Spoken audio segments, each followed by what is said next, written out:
So this week we're talking about making memory boxes for the time before your child came out as transgender.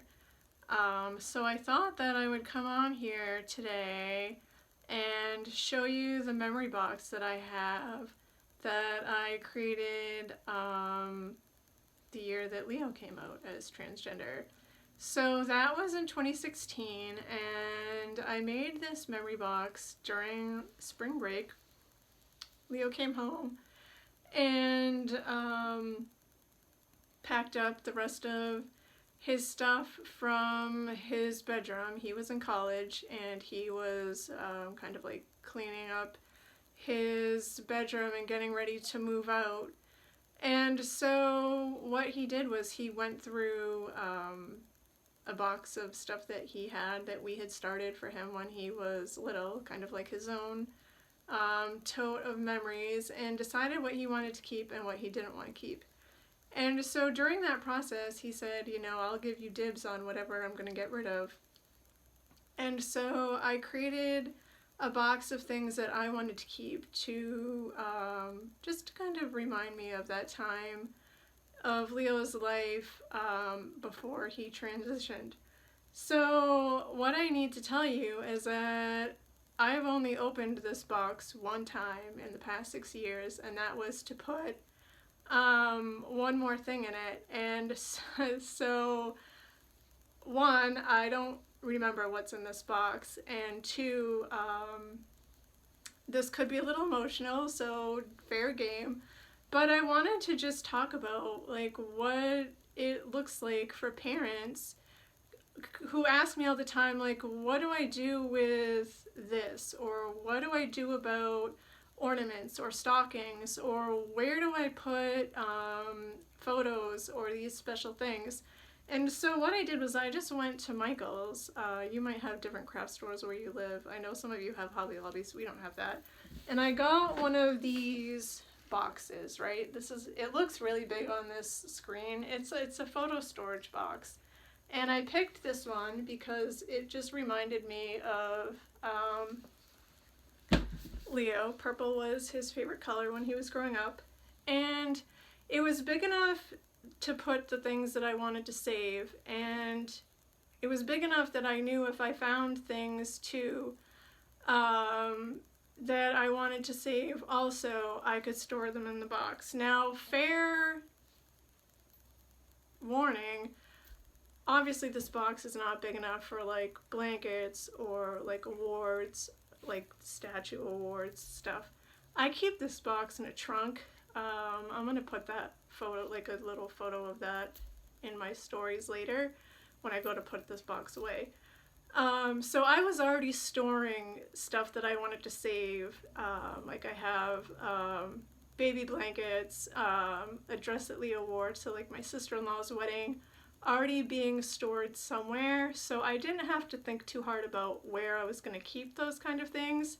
So your needs may be different. You may want to get like those totes that they have at like Walmart or Target or somewhere else, but I just liked the idea of having something special that was just for just those special memories, just for the things that I knew I wasn't going to be looking at, that I didn't need to be seeing, but I knew where they were and that they were safe, and if I wanted to pull them out someday, I knew where they were going to be.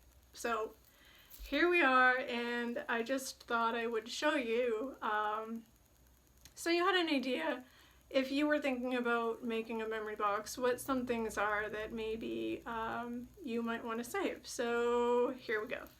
And hopefully this won't be too long because I have to go to work today.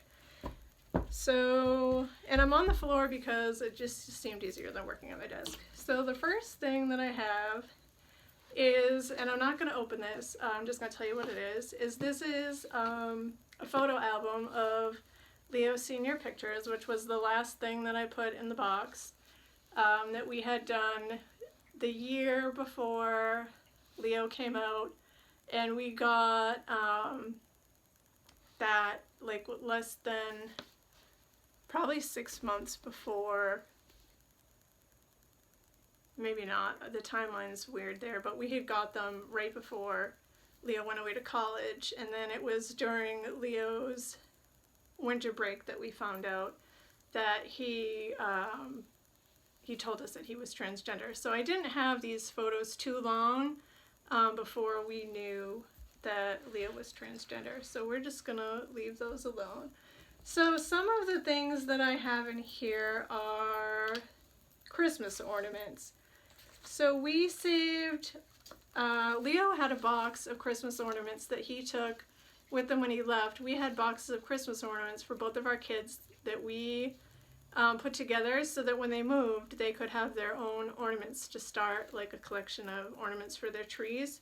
So he has those, but he took out some that he didn't want to keep, and they have, and actually these are ones that I was going to keep on my tree anyways. They have Leo's birth name on them, and then so I took them off the tree, and then I just have them right here in this box, so they aren't on our tree. And then every year my grandpa would give us an ornament with our name and our birth year on it.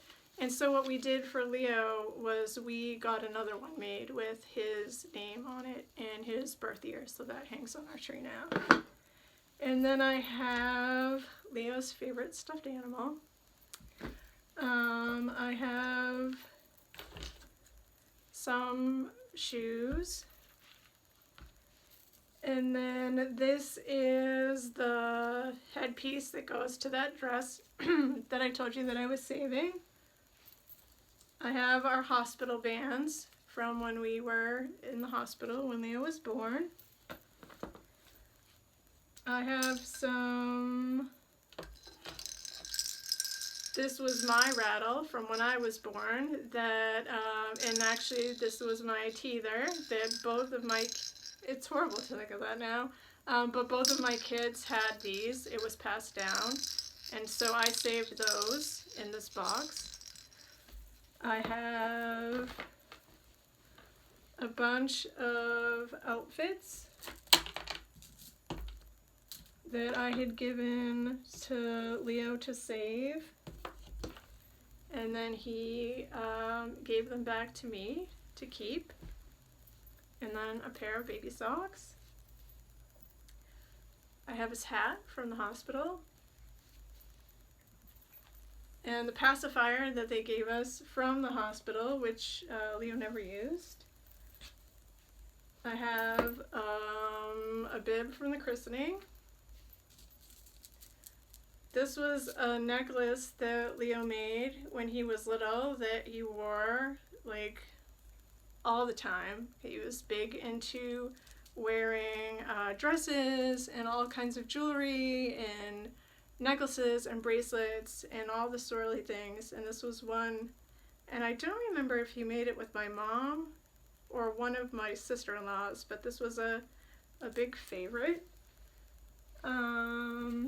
These were cards that we got on the day that Leo was born. This was from Leo's first communion.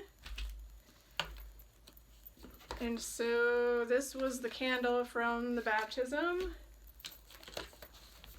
I saved a newspaper from the day Leo was born, which is something that we did, my mom did for us. And then I have a blanket. This is not Leo's baby blanket. That, like I said, I have a quilt that my mom made that's downstairs. This is a blanket somebody sent us that has Leo's name sewn into it that I saved also. And so that's all that I have saved in this box. And like I said, I have some other things saved elsewhere. I have a pair of pearls that Leo's grandmother gave him when he turned 16 that he gave back to me that I wear on special occasions in my hope chest. And in that hope chest too, I have one of Leo's scarves, like the scarves that we all women wear that I don't think I've ever actually worn it. It just sits in there, and then when I open up my Hope Chest, it used to be my grandmother's, to get out my sweaters. I just see it in there, and it just is something that it's just like a nice reminder of Leo when I see it. So anyways, that's just what I have.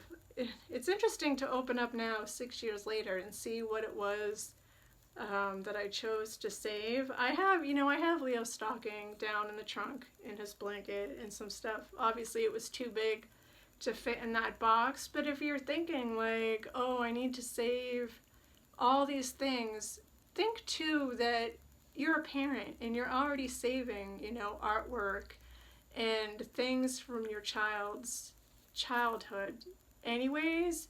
But if you're going to create like a special box of things from the time before your child came out as transgender, what are the most special things that you want to save? Like, what are the things that speak to you the most about who they are, or the time? And also, Leo took a lot of his stuff with him. Like, he created a whole tub of things from his life before he came out as transgender, and not everybody wants to do that.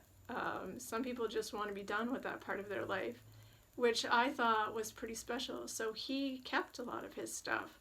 So I have a whole, scrapbook full of Leo's life, his school years, like all his photos and stuff.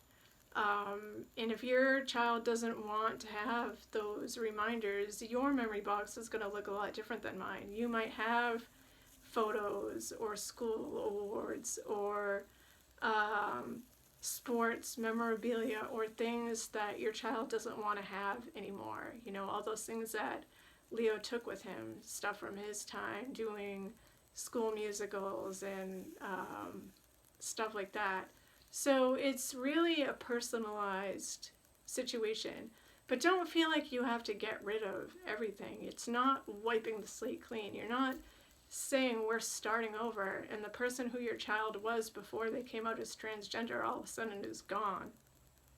It's just your child's still there, and the person who your child was before, has built up to that point, is still,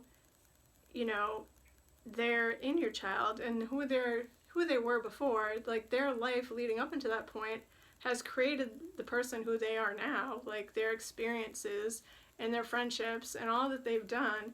It's just that they have said, okay, but this is who I really am. Who I was before is kind of not who I really was, but who I was showing you who I was while I was figuring out how to show you who I really am. And so it's just kind of like a memory of who that person was that they were showing you until they had the courage to show you their real self. So I see it kind of just like what it is. It's just a memory of who that person was. Like not a memorial, but like a memory. So I keep my stuff in a box. I don't need to see it. I don't need to be reminded of it. It's not painful. It's a little sad today to see it. But that's okay. We're allowed to be sad. So I hope this helps you think about what you might want to put in a memory box, or what you might not want to put in a memory box, or if you need to have one or not. Not everybody does. You may not. You might think, you know what, I don't need to have any memories of who my kid was before they came out as transgender because that time of their life is over and where we've moved on, and that's great. It's not for everybody, but if you feel like you do, then go ahead and do it. And